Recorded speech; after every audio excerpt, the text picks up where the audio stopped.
that. Leg 2 makes up for leg 1, that's for sure. Pacific coming out with those 2 goals in the first half.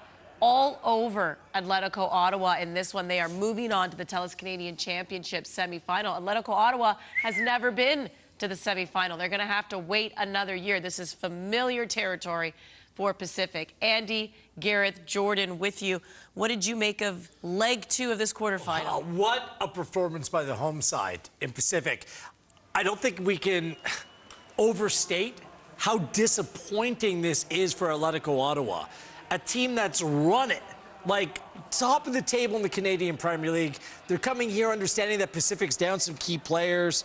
Toussaint and Dom out for the season. Mukabilwa is still not playing. Reed, he's out. And a fully fit Atlético Ottawa side coming off a 3-0 win. Think they're going to win? Josh Hurd and company dominated tonight. Well done, Pacific. Yeah, it really was like a reversal of character here for these two teams. And Pacific, as we know, based on that draw that we had at halftime right here in our studio, it will be a Pacific Vancouver Whitecaps matchup in the semi-final, the TELUS Canadian Championship. Let's bring in one of the goal scorers now, our Gatorade performance of the match, Josh Hurd. Take us through the game plan, just how you guys came out and you hit the ground running in that first half and never really looked back. Yeah, we wanted to start right, and I think that's what we did. We want to be on the front foot. We want to be aggressive without the ball and with the ball, and yeah, it worked out well for us tonight. Josh, incredible performance. I mean, when Saloof missed that chance and Moore went off the bar after some fantastic work by you down the wing, where you're thinking, oh God, guys, we just need to finish this off. Like, what was going through your head at that time? Well, me and Dario were joking about, like, make sure we give good karma this week so we can have some balls bounce our way. And I guess I did okay this week. The ball, Eamon hit a good shot and it just bounced right to my foot, and I tapped it in. So right place, right time, I guess. Josh, great performance from you today. Obviously the loss to Vancouver FC. What was said from that time to now to get ready for this match? Because you guys hit another gear today. Everyone was outstanding, yourself included, playing up top. What was going on with the group? What did you guys speak about from that time till now? I mean, listen, we lost 2 in a row. We always say we never want to lose 2 in a row, and we did. And so you could see it tonight. We were angry, we were hungry, and we came out, and you could see it. The football kind of speaks for itself. The energy and the spirit of the team is there. And when that's there, like, I don't think there's a team that can beat us. We just have to be consistent with it, bring it every weekend.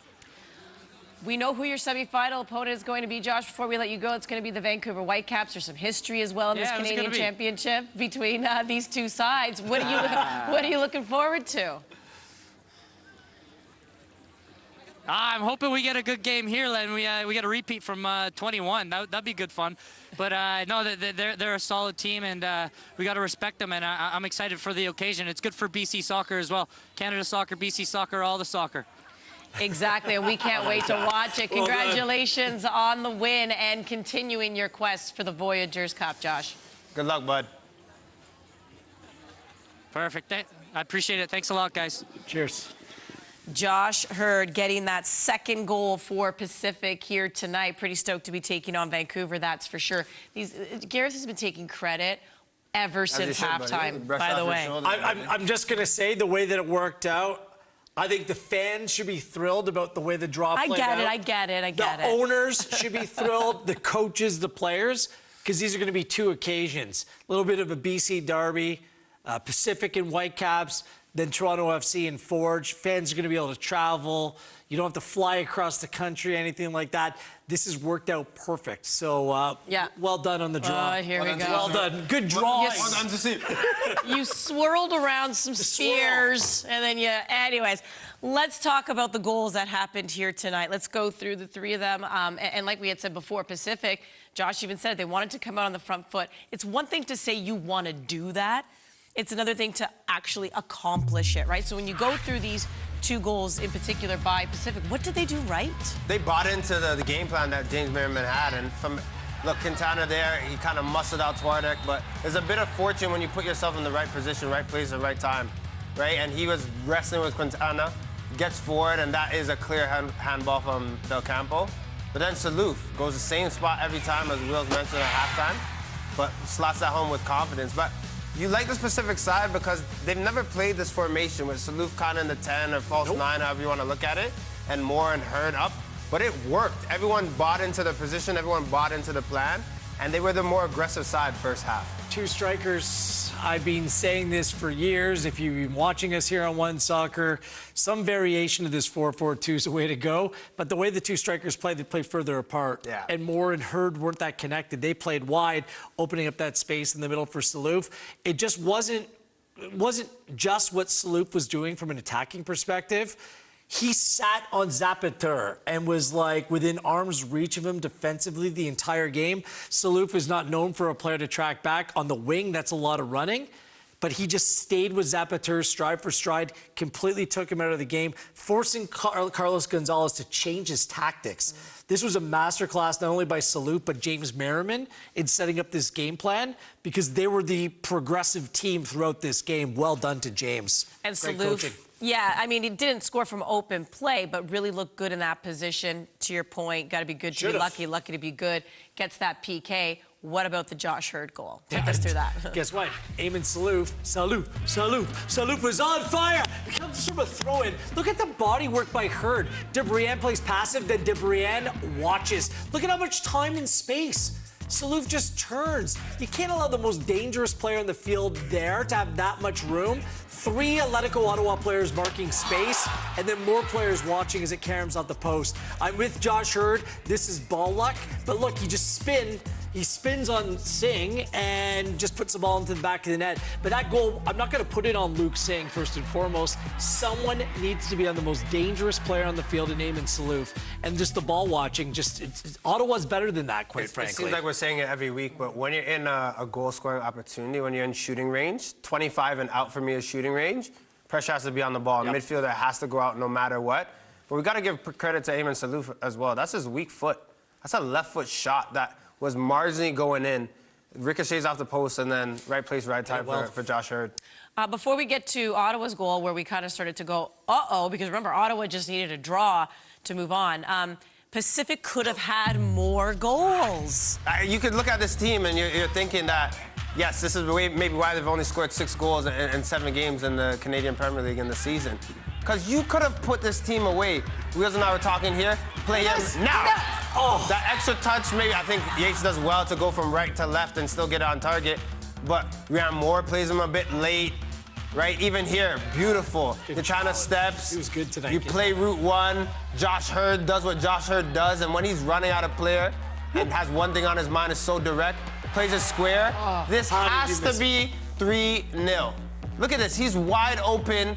Tap-in from 6 yards out. Tad, insult to injury, Saluf injured himself. Missing the wide open net here. And another one, again, Hurd blowing past Singh and Ryan Moore. That was a little crafty chip over the top. A little ding. And hits the bar and stays out. Man. Those are golden goal-scoring opportunities. And you're thinking, they're keeping Atlético Ottawa in this game, who were an improved side in the second half. But this game should have been done and dusted. Done and dusted. They score one of those goals, they're laughing. They have cigars in the mouth for the rest of the match. But they wanted to make it interesting. But exactly, they didn't score those goals. And then Ottawa comes and scores a goal. And we start thinking, here we go. Don't call it a comeback. Been here for years. Well, fortunately, it wasn't comeback complete. No. But, I mean, this was maybe the one really convincing move that they had in open play. A couple half chances, courtesy of set pieces for Atlético Ottawa. Good slip passes, 2 of them in Salter.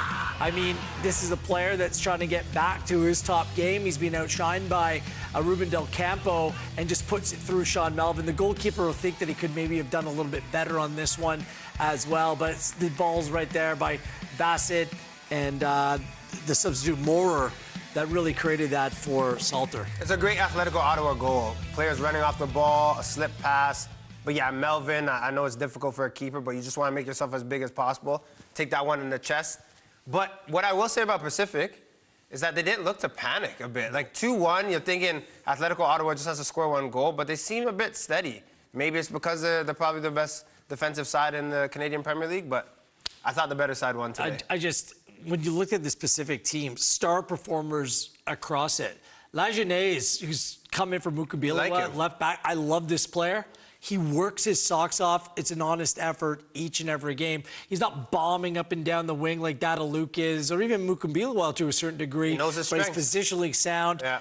Mayor Jaguar welcomed his third center-back partner of the season beside him today, and the young Colombian under-19 international in Quintana was rock solid. But that midfield, Yates, Young, Salouf, Lamoth today, they outplayed, for me, what's looked to be the best midfielder in the Canadian Premier League, like Bassett, Aparicio, Zapater. They were second best all game. They just dominated the show. Yates is a player that doesn't get enough praise As a baller. for what he is and what he does. Such an outstanding player. So well done to Pacific. Everyone you named there, also given their pedigree, I guess it doesn't surprise us that even in extra time, Ottawa looked like they could score it, and Pacific maintained composure. They did. They really did. I thought this was the best performance from Pacific that I've seen this season. Yeah, of course, we can give them props for how they defended up until this point. But this is more resolute. This is a side that wanted it more throughout the match, but just seemed like they were destined for the semifinal wheels. That ball dropped to Salter. If he just almost if he takes on his right instead of his left, and he can spin inside instead of doing the pirouette. I think that's kind of what threw him off. Del Campo did a nice job. That's not a foul there. I mean, the Pacific player was inside of Del Campo. There was a couple half penalty shouts. Debrienne went down once. I think he went down really soft. It seemed like Atlético Ottawa started slow. Then they lost Tissot through injury. Yeah. And I credit Carlos Gonzalez because he realized, for me, that Debrienne is a more reliable player moving forward rather than a natural left back in a 4. They lost Tissot in that first end, Andy, and things just got a little bit scrambly, got a little bit jumbled. And you worry about what this means for Tissot. He continued to try to play. He was just trying to clear a corner kick, and that right leg got caught under him, and he went down twice. It's a really awkward one. If you're just looking at this, you just think it's the knee. Look at it. It just gets caught under him right there, and he couldn't recover. It's a tough one for the captain. And really, a player, positionally speaking, fills a big gap in this Atlético Ottawa team. Debrienne, for me, struggled at times. You saw Josh Hurd at a field day once Tissot came out of the game. I think that's going to be a significant concern for this Ottawa team. Well, and when you saw him coming off, by the way, that was the second time he had gone down, because even though we saw him go down on that corner kick, he continued to play for a hot second and then went down and knew right away, pounded the grass, just knew he couldn't go anymore. So you hope it's not something that'll be long term, but it was enough that also forced Atlético Ottawa into an early substitution as well, obviously something that they were not expecting.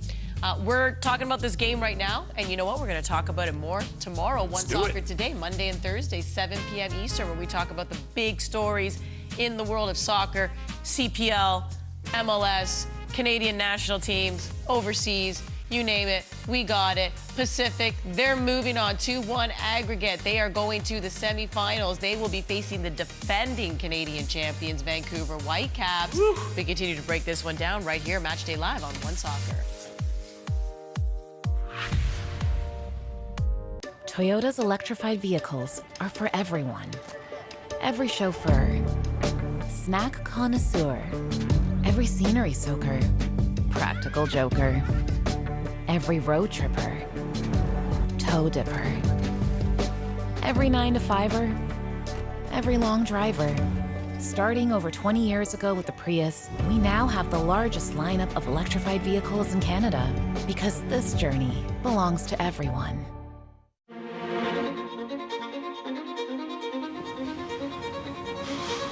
Do we really have any choice at all?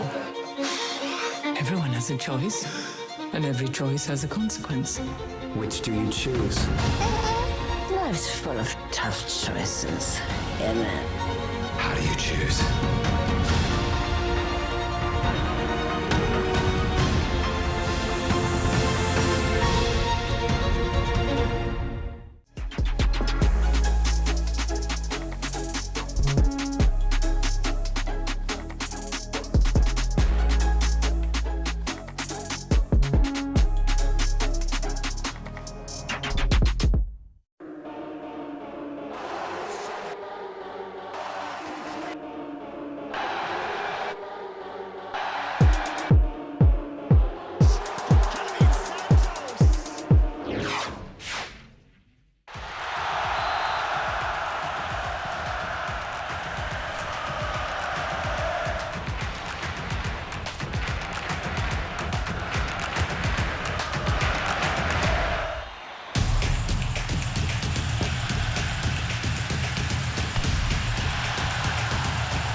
From the edge of your seat or up on your feet, let them hear you cheer.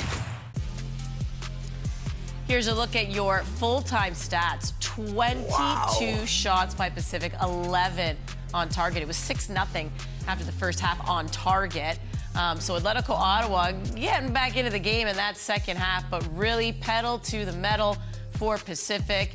And Yesley was just under siege tonight. No, I don't think it was that, to be honest. It could have played in our favor also, you know. If you look at the 3 games that we played against them, I think, you know, we played 3 overall good games, 0-0, we had a win. And, you know, this is football, especially in a big game like this. Congrats to them for the qualification. Thanks, Alex. Fran, I'll just get your attention in terms of the event. I'll get some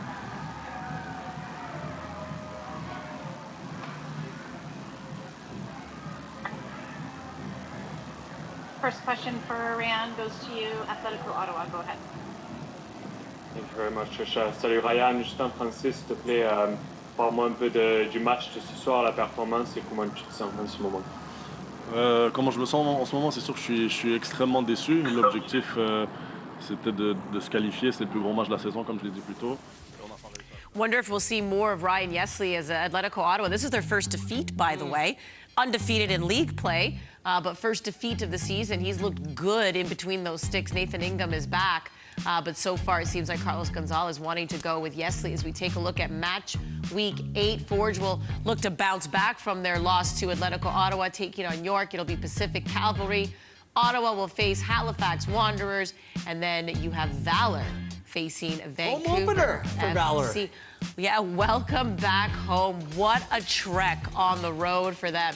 Well, here's a look at the first goal scored by Pacific. That came by way of penalty kick. And then Josh Hurd hammering home the rebound off the post. We're going to look ahead to the semi-final matchups next.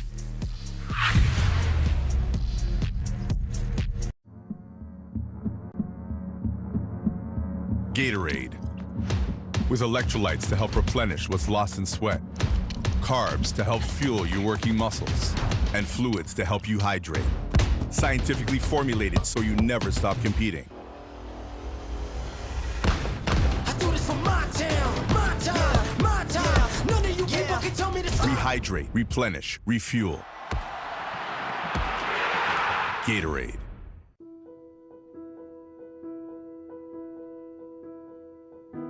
To play. It's something that's in us from the very beginning, and something we take with us on every step of the journey. When we have no words, it gives us a way to speak. When we are still finding our way in the world, it gives us somewhere to belong. And no matter who we are or where we come from, it gives us the right to dream. Christine Sinclair as she scores at her 5th World Cup. Alfonso Davies! It's time to celebrate the game we love. It's time to play.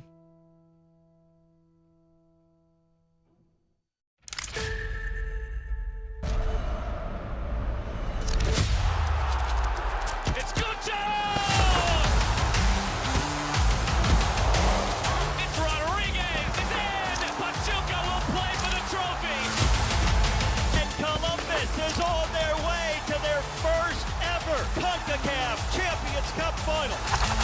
Incredible.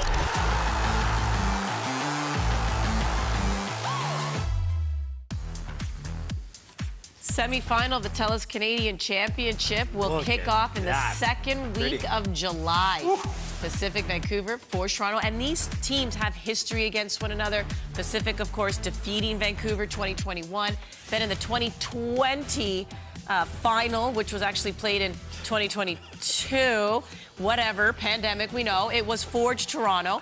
Toronto defeating Forge on penalties. So they have history, these two, between Vancouver, Pacific, Forge, and Toronto. So what rematch are you looking forward to? I can't pick one. For Pacific Vancouver, it was the Whitecaps who came back in 2023 and beat them at Starlight 3-0. But that memory of the 4-3, Josh Hurd did score in that game. That cost Mark DeSantos his job. That looms large. And the fact that now Pacific not only get to play at Starlight, but get to play at BC Place as well. Yeah. And then it's going to be a big traveling Forge crowd in Toronto, big traveling TFC crowd in Hamilton. It might be a record crowd at Tim Hortons Field. I'm expecting for TFC Forge. It could be, but it's revenge if you're looking at it from a CPL perspective. Vancouver Whitecaps went to Starlight Stadium. The game was over for me after 18 minutes when it was 2-0. They bopped them on the day. But then also, you're thinking about the penalties with Toronto FC and Forge. This is redemption time. I want a CPL team to have a statement and get to a final. Smirniotis hurt. Get to a final. This is a spicy little matchup that you've done, Rios. Well, there you go. Good drawing. Great hands. Good drawing. Good drawing. Yeah, good drawing at the halftime, gentlemen. But we've gone through preliminary. We've gone through the quarterfinals. Then in the second week of July, it'll be the semifinals. How fun was this? On behalf of everyone here at One Soccer, you've been watching the TELUS Canadian Championship. We'll see you next time, everybody.